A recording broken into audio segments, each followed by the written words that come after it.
நான் இப்போ கும்பகோணத்துக்கு வந்திருக்கேன். நேற்றுக்கு என்னுடைய நாடகம் நடைபெற்றது கும்பகோணத்தில். ஹவுஸ்ஃபுல் ஷோ ரொம்ப சிறப்பாக இருந்தது. அப்புறம் கும்பகோணம்னாலே அது கோவில் நகரம் தான். என்னுடைய குலதெய்வம் வந்து வைத்தீஸ்வரன் கோவில். நேற்றுக்கு உப்பிலியப்பன் கோவில் போனேன், இன்னைக்கு வைத்தீஸ்வரன் கோவில் போயிருக்கேன். இதுக்குள்ள சென்னையில் என்னுடைய மகன் நடிகர் அஸ்வின் சேகருக்கு சின்ன விபத்து ஒன்று ஏற்பட்டு கையில் கண்ணாடி பாய்ந்து அது ஆப்ரேஷன், அது இஸ் ஓகே பர்ஃபெக்டாக இருக்காருன்னு சொன்னாங்க. அதான் இப்போ 12:45 ட்ரெயினில் கிளம்பி சென்னை போயிட்டுருக்கேன். இப்போ இருக்கக்கூடிய சூழ்நிலையில் நேற்றுக்கு இந்த தொகுதி வரைமுறையை பற்றிய எதிர்க்கட்சிகளுடைய ஒரு சின்ன மாநாடை மிக சிறப்பாக நம்முடைய மாண்புமிகு முதலமைச்சர் ஸ்டாலின் அவர்கள் நடத்தி காட்டியுள்ளார். அதாவது இந்தியாவில் உள்ள எதிர்க்கட்சிகளுக்கு தலைமை தாங்கக்கூடிய விதத்தில் மிக சிறப்பான முறையில் இவர் நடத்தி காட்டுவது மிக பெருமையான ஒரு விஷயம். ஏனென்றால் நாங்கள் எது பண்ணினாலும் யாரும் கேட்க முடியாது அப்படிங்கிறது. அமித்ஷா இங்கே வந்து சொல்கிறாரு, நாங்கள் தொகுதிகளை உங்களுக்கு குறைக்க மாட்டோம், பயப்படாதீங்க. அதிகார அவர் தொகுதிகளை குறைக்க மாட்டேன்னு சொல்றதுக்கு வட இந்தியாவில் தொகுதிகள் எத்தனை சதவிகிதம் அதிகப்படுத்தப்படுகிறதோ அதே சதவிகிதத்தில் தமிழகத்திலும் தென் மாநிலங்களும் அதிகப்படுத்தப்படணும். அந்த ரேஷியோவில் இருக்கணும். உங்களுக்கு குறைக்க மாட்டேன், நாங்கள் மட்டும் ஜாஸ்தி பண்ணிப்போனா ஒரு உடம்புனா அதுதான் இந்தியா. அந்த உடம்புல தலை, கை, கால் எல்லாம் இருக்கு. அப்ப தலை மட்டும் பெருசா இருந்ததுன்னா அது எப்படி வீக்கானு பேர், அது இருக்க முடியாது. அதனால தொகுதி பரன்முறை என்பது இந்தியா முழுக்க சரிசமமாக கடைபிடிக்கப்பட வேண்டும்.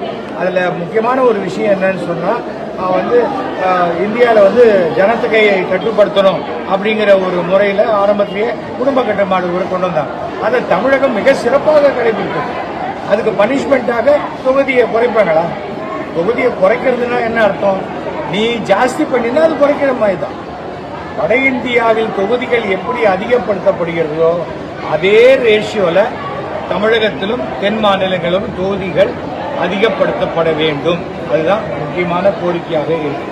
2026 தமிழக சட்டமன்ற தேர்தல் எப்படி இருக்கு சார்? அது எப்படி வரும் சட்டமன்ற தேர்தல் 2026 திமுக புல் மெஜாரிட்டியோட ஜெயித்து மாண்புமிகு தமிழக முதல்வர் ஸ்டாலின் மீண்டும் தமிழகத்தின் முதல்வராக அமருவார்.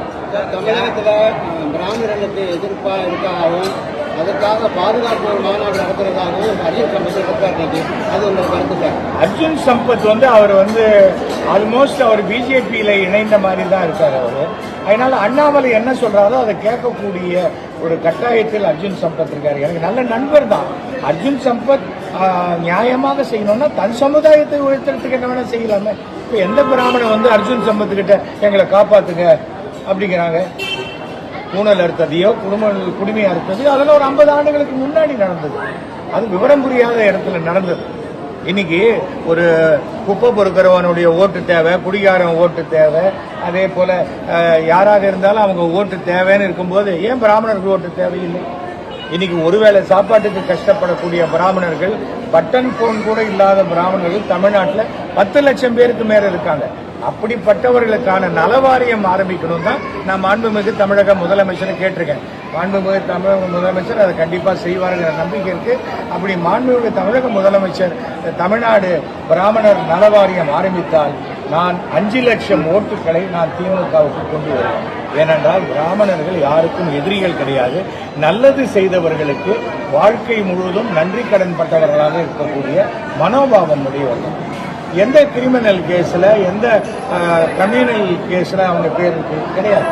அப்படிப்பட்டவர்களுக்கு இவர் ஏன் பிராமணர்களுக்கு ஏதோ பாதுகாப்பு இல்லை, அவங்கள ஓட ஓட விரட்டுறாங்கிற மாதிரி இவர் செய்யறது இது ஒரு நாடகம் தான். இது அண்ணாமலை ஏதோ சொல்றாரு, அதுக்கேற்ற மாதிரி அவர் பண்ணிட்டு இருக்காரு. அதை நிறைய பிராமணர்களே விருப்பப்பட மாட்டாங்க. தமிழக வெற்றி கழகம் முதல் முறையா 2026 தேர்தலில் களம் காணுது. அது எப்படி இருக்கும்?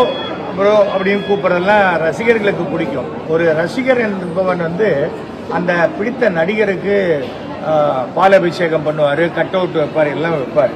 ஆனால் அவர் மிகப்பெரிய நடிகரான பிறகு அவர் கட்சி ஆரம்பித்தால் ரசிகர்களாக இருப்பவர்கள் தொண்டர்களாக மாறும் பொழுது அந்த நடிகர் தான் அவர்களுக்கு செலவு பண்ணணும்.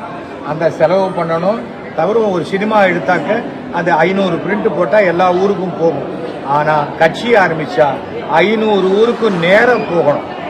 முதல்ல ஃபர்ஸ்ட் நம்முடைய விஜய் ஒவ்வொரு கிராமத்துக்கும் போய் தமிழ்நாட்டு சுற்றி வரணும். அப்போதான் அவருக்கு எவ்வளோ ஓட்டு வரும்னு தெரியும். இல்லைன்னா நானும் அரசியலில் நிற்கலாங்கிற மாதிரி சீமான் மாதிரி தொடர்ந்து நின்று கொண்டே இருக்கலாமே தவிர அதனால எந்த விதமான ஆட்சி மாற்றமும் வருவதற்கு வாய்ப்பே கிடையாது. ஊழல் அதிகமா இருக்குது. அதை மறைக்கிறதுக்காக தான் இப்போ வந்து இந்த இன்னைக்கு கூட்டணியோட அமைச்சிருக்கிறாருன்னு சொல்லி அண்ணாமலை சொல்லியிருக்காங்க. அண்ணாமலையே உளறல் சார். அந்த ஆளுக்கு வாய் தான் பெருசே தவிர பேசுறது அத்தனையும் பொய். எதுக்காக இவர் சவுக்கால் அடிச்சுக்கிட்டார்? அதுவும் பஞ்சில் பண்ண சவுக்கு வலிக்கவே வலிக்கல. அந்த ஒரு 5 அடி அடிச்சுக்கிட்டா அந்த ரோட்ல போற சவுக்கால் அடிச்சுப்பாங்க தெரியுமா, அப்படியே கோடு கூட இருக்கும். அண்ணாமலை முகத்துல ஒரு கோடு கூட கிடையாது. ஆனால் பொய். போலீஸிலேயே அவரை வந்து வேலையை விட்டு எடுக்கிறதா இருந்த கண்டிஷன்ல நானே ராஜினாமா பண்றேன்ட்டு வெளியில வந்தால் அவருக்கு நாகரிகம் தெரியாது, ஒழுங்கான பாரம்பரியம் கிடையாது, சரியான வளர்ப்பு கிடையாது. அதனால வாய்க்கு வந்ததை பேசுறாரு. அந்த அந்த அரசியல் தமிழ்நாட்டில் நடக்காது. என்றைக்கு தமிழ்நாட்டில் மதத்தை வைத்து அரசியல் பண்றாங்களோ, அதுவும் இந்துக்களுக்கும் முஸ்லீம்களுக்கும் எதிரான தூண்டி விட்டு ஒரு அரசியல் பண்ணா அந்த அரசியல் தமிழகத்தில் எடுபட. இந்த கும்போண மக்கள் மாயம் வரும். முஸ்லீமும் இந்துஸும் மாமா மச்சான்னு சொல்லிட்டு பழகிறவங்க. யாருக்கு என்ன பிரச்சனை? எத்தனை ஐயர் வீட்டில் வந்து முஸ்லீம் சாப்பிட்றாங்க, எத்தனையோ இந்துக்கள் வீட்டில் வந்து சாப்பிட்றாங்க. அதாவது அண்ணாமலைக்கு அரசியல் பூஜ்யம், ஒண்ணுமே தெரியாது. ஆனா அவர் ஏதோ பெரிய பணம் சேர்த்துட்டாருன்னு மத்திய அரசே வந்து ரெய்டு நடத்தினாங்களே. இப்போ அவங்க அவருடைய உறவுக்காரங்க செங்கல் சூழல. அதே சமயத்தில் பிஜேபி ஆபீஸ்ல அந்த கேசவ விநாயகம் அவருக்கு தெரிஞ்ச யாரோ ஒருத்தருக்கு மாசம் 50 லட்சம் ரூபா பணம் வருதுன்னு சொல்லி ரெய்டுக்கு போனாங்க. அதுக்கப்புறம் இவர் இல்ல, நாங்க வேற அட்ரஸ்க்கு வந்துட்டோங்கிற மாதிரி சொன்னாங்க. இந்த இடி அப்புறம் இன்னொரு என்ன சொல்றது, பாக்கி இன்கம் டாக்ஸ் இதெல்லாம் ஒருத்தரை பயமுறுத்துறது. நான் ஏன் பயப்படுறதில்ல? நான் சம்பாதிக்கிறதே குறைச்சல், அதான் 100% கணக்கில் காமிச்சிடுறேன். அவ்வளவுதான். எனக்கு இந்த பயமே கிடையாது. அண்ணாமலை மிரட்டுறதெல்லாம் சும்மா, அதெல்லாம் ஒண்ணுமே நடக்காது. அண்ணாமலை இந்த போன தடவை 4 சீட்டு வாங்கினாங்க அதிமுக தயவுல. இப்ப அதுவும் கிடைக்காது. இந்த தடவை அண்ணாமலை முழு பூஜ்ஜியமாகத்தான். தமிழகத்தில் பிஜேபி வளர்ச்சி எப்படி சார்? தமிழகத்தில் பிஜேபி வளர்ச்சியே இல்லை, அது வீக்கம் மாதிரி. பலூனை ஊதினா பெருசா தெரியும். அதுக்காக பலூனுக்கு பவர் வருமா? ஒரு குண்டூசியால குத்தினா போயிடும். அந்த குண்டூசி தான் 2026 பிஜேபி புஷ்னு போகும். நாகப்பட்டினத்துல இருந்து விவசாயிகள் டி கே சிவகுமாருக்கு எதிராக போராடினாங்களா? விவசாயிகள் அரெஸ்ட் பண்ணிருக்காங்க காவல்துறை. என்னங்க டி கே சிவகுமாருக்கு எதிராக? சிவகுமார் வந்தார்ல, அவருக்கு எதிராக வந்து விவசாயிகள் சார் ஒரே ஒரு விஷயம் சார். அதாவது கர்நாடக மாநிலம் நமக்கு எதிரான மாநிலம் கிடையாது. ஒவ்வொரு மாநிலத்துக்கும் ஒரு கொள்கை. நீங்க கொஞ்சம் ஒரு 15-20 வருஷம் முன்னாடி யோசிச்சு பாத்தீங்களா? வீராணம் தண்ணியை சென்னைக்கு கொடுக்க மாட்டேன்னாங்க. எதுக்கு? தமிழ்நாட்டு தண்ணியே தமிழ்நாட்டுக்கு கொடுக்க மாட்டேன்னு சொல்றாங்க. இது அடுத்த மாநிலம். ஆனா இந்த தண்ணியை எப்படி சேர்த்து வச்சுப்பாங்க? மழை பெஞ்சதுன்னா வெள்ளம் வந்தா இங்க வந்துதான் விட்டு தானே ஆகணும். அது இயற்கை ஒத்துழைக்கும் போது எந்த பிரச்சனையும் கிடையாது. ஒத்துழைக்காத போது எனக்கு இல்லாத போயிடுமோங்கிற பயத்துல பேசுற அரசியல் பேச்சுக்கள். அதுக்கு வந்து அரசாங்கம் முடிவெடுக்கணும், அரசாங்கம் செயல்படுத்தணும். நானே செய்யறேன்னு வரும்போது சட்டம் ஒழுங்குக்கு பிரச்சனை வரும். அதுவும் மரியாதை. இப்ப நாளைக்கு நம்ம முதலமைச்சர் போறாரு, பெங்களூர்ல கர்நாடகாவில் யாராவது பண்ண நம்ம ஏத்துப்போமா? அதே மாதிரிதான் அவங்க வராங்க. என்ன பர்பஸ்க்கு வந்திருக்காங்க? அதற்கு உண்டான மரியாதையை தான் கொடுக்கணுமே தவிர அதுக்காக விவசாயிகள் கோரிக்கை தப்புன்னு சொல்லல. அந்த நடைமுறைப்படுத்தக்கூடிய விஷயங்களை சரியாக சட்ட ரீதியா பண்ணணும். பாஜக அண்ணா அதிமுக கூட்டணி முதல்ல அதிமுகவே உள்ளுக்குள்ள அந்த கூட்டணி அதிமுகல வந்து இவருடைய ஓபிஎஸ் இபிஎஸ் சேரணும், சசிகலாவையும் டிடிவி தினகரனையும் சேர்த்துக்க போறாங்களா? ஏன்னா ஊழலற்ற கட்சியாக காட்டணும்னாக்க சசிகலாவையும் தினகரனையும் சேர்த்துக்கிட்டா தான் அது ஊழலற்ற கட்சியா மோடி அவர்களுக்கு தெரியும். தவிர வந்து பிஜேபியுடன் எந்த கட்சி சேர்ந்தாலும் அந்த கட்சி மண்ணை கவ்வும். அதான் இதான் தமிழ்நாட்டினுடைய நிலைமை.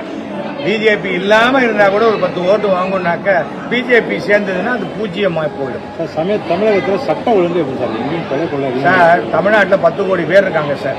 இன்னைக்கு பத்திரிகைகள் ஊடகங்கள்லாம் அதிகமானதுனால ஒரு விஷயம் வாங்கும்போது மிகைப்படுத்தி காட்டப்படுகிறது.